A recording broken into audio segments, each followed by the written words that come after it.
बयनिसिमबो आर'नाइ इउटुब चेनेलनिफ्राय खुलुमनाय जासिहरबाय। नायदो नोंथांमोनहा नैबे रायजो राजाया गोबां नैबे दालांनि थाखाय भुगिनांगासिनो दङ।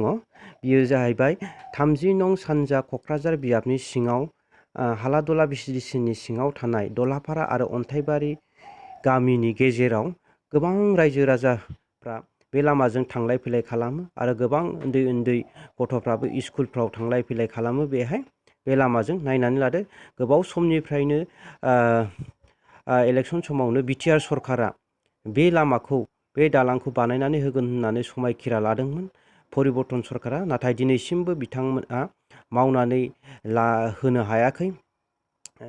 बे सानजा क'क्राझार बियाबनि एमएलए जादों मानगोनां लरेन्स इस्लारि। बिथाङा दिनैसिम बे दालांखौ मावफुंनानै होआखै।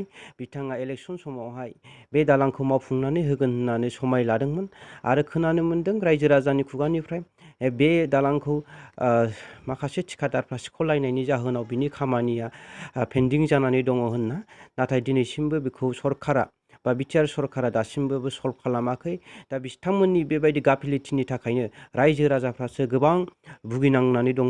नायनानै लादो सुइस गेटबो दङ खाथियावनो, बे सुइस गेटआबो जायाखै आरो बे दालाङाबो अबस्था गैला, औवानि दालां। नायनानै ला नोंथांमोनहा रायजो राजाफ्रा हान्थिनो थाखाय बेसेबां उसुबिदा जादों। गंसे बाइकखौनो बारहोनो थाखाय बिथांमोनहा रायजो राजाफ्रा बेसेबां खस्थ' जानांदों। बिथांमोनहा दैलिक हान्थिनायाव बिथांमोना थांलाय फैलाय हान्थामेला खालामनायाव बिथांमोना जोबोद खस्थ' जादों आरो बे मेसें बोथोरखायसो बेबायदि सोलिनो हादों, नाथाय दैज्लां बोथोराव बियो जोबोद गिथावना जायो।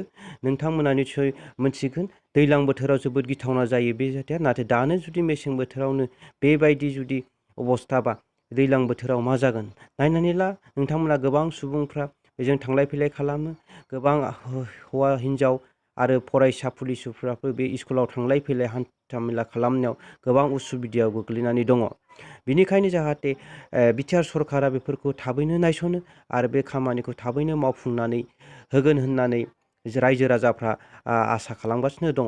नाथाय बेबायदिनि सरकारनि गाफिलथिनि थाखाय आरो थिखादारफोरनि बेबायदि सिख'लायनायनि थाखाय बे खामानिया जाफुंनाया जोबोद दुखुनांथाव।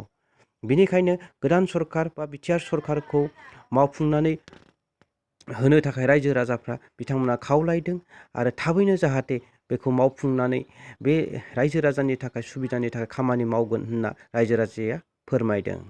गोजोन्थोंसै, एसेनोसै।